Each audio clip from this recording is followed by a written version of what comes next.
लाल बावटा दिव्यांग सेनेचा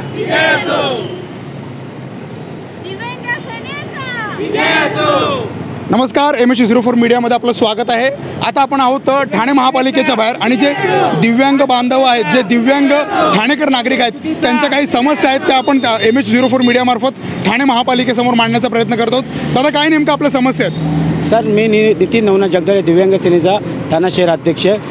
ठाणे महापालिकेने असा भ्रष्टाचार केलेला आहे की UPSC योजनेतील दिव्यांगांना रूम देण्यात आली, त्यात 190 जणांची पात्रता हे केले, लॉटरीमध्ये काढली, पण 667 जणांना हे केले त्यांनी, आणि त्याच्यामध्ये पूर्ण घोटाळा झाला आहे। आणि लॉटरी सिस्टीम चालू केली त्यावेळेस संध्याकाळी 5 ते 5:30 वाजता काही दिव्यांगांना मेसेज गेला, जी दिव्यांग व्यक्ती दिवेवर येऊ शकत नाही, 7 वाजता चालू केलं, 9 वाजता चालू केलं, म्हणजे याचा अर्थ झालं अजित पवारने कसे रात्रीची शपथ घेतली तसेच झालं। या प्रकारचा घोटाळा झालेला आहे। कोणी केलेलं, नेमका कोणावर आरोप आहे आपला? ठाणे महापालिका आणि दिव्यांग सेनेचे काही संघटनेचे कार्यकर्ते यांनी केले। कोणती संघटना आहे? पहार संघटना, धर्मवीर संघटना, अजून 2-3 संघटना आहेत, ते संघटने नाव माहीत नाहीत। आपल्यासोबत एक वयस्कर नागरिक आहेत, आपण त्यांच्याकडे जाणार। दादा, काय नेमका आपला आरोप आहे आणि काय मागणी करणार ठाणे महापालिका? म्हणा की ही BSCची जी घरं अपंगांना तुम्ही केली, बरोबर आहे, पण त्या लॉटरी सिस्टीममध्ये तुम्ही घोटाळा केला। 100%, 80% वाल्याला न देता 40 आणि 60% वाल्याला दिले, आणि त्याही लोकांना माहिती नाही, आणि ते इथपर्यंत आले पण नव्हते तरी त्यांची नावं त्याच्यात आली। म्हणजे हा अतिरेकपणा झाला।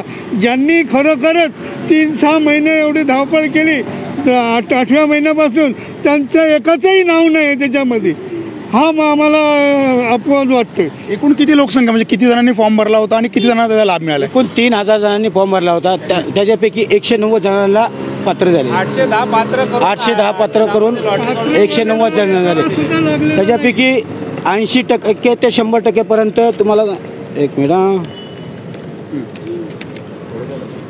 94 जणांना पात्र केले, आणि नंतर 40 ते 59% 38 जणांना पात्रता केले, यांना लॉटरीमध्ये हे करण्यात आले। आपल्यासोबत नागरिक आहेत, दिव्यांग नागरिक आहेत, त्यांच्याशी चर्चा करणार आहोत। दादा, काय नेमकी आपली मागणी असणार ठाणे महापालिकेकडे?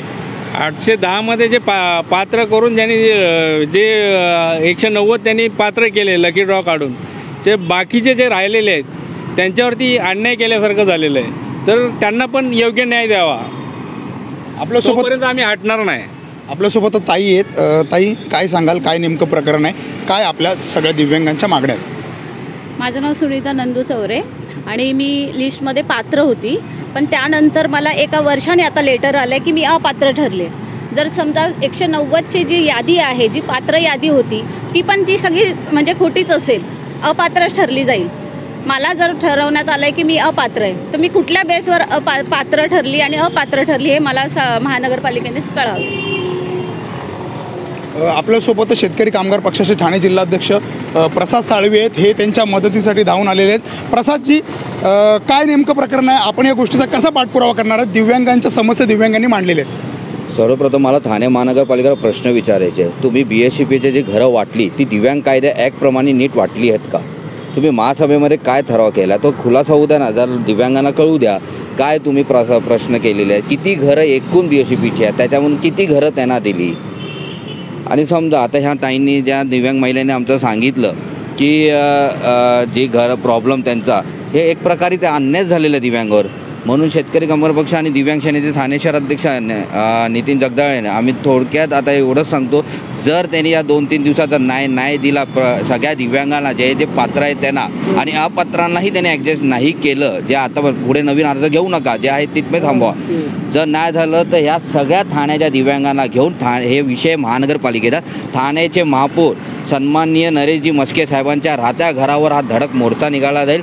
जिथपर्यंत त्यांना घर भेटणार नाही तिथपर्यंत हा मोर्चा काय हलणार नाही। आणि हा लाल बावटा आहे, जसं आता दिल्लीमध्ये शेतकरी कसे बसले तशी वेळ तुमच्या घरांच्या व्याज या दिव्यांगांना आणून देऊ नका। आणि माझी विनंती आहे ठाण्याच्या पालकमंत्र्यांना, येत्या 9 तारखेला तुमचा वाढदिवस आहे, हे 2 दिवसमध्ये तुम्हाला 2 दिवस त्याकरता दिलेत की 9 तारखेला वाढदिवसानिमित्त तुम्ही काही करून त्यांची सगळ्यांची नावं पात्र करून त्यांना लॉटमध्ये घरं सोडा, तरच हा तुमचा 9 तारखेचा वाढदिवस हा खरंच या दिव्यांगांतर्फे तुम्हाला शुभेच्छा असतील। खरोखर तुम्ही दिव्यांगांचे गरिबांचे नात असाल, एकनाथजी शिंदे साहेब, आपण खरोखर ठाण्याचे पालकमंत्री असाल, तुम्ही पालक असाल त्यांचे, तर तुम्ही नक्की कराल अशी मी आशा बाळगतो. तर मंडळी, आपण पाहिलं असेल की महापौर आहेत जे ठाण्याचे, त्यांच्या घरावर आम्ही धडक मोर्चा काढू असं त्यांनी आव्हान केलेले. तसंच ठाण्याचे पालकमंत्री एकनाथ शिंदे यांच्याकडे देखील त्यांनी मदतीची अपेक्षा केलेली आहे. MH04 media Thane.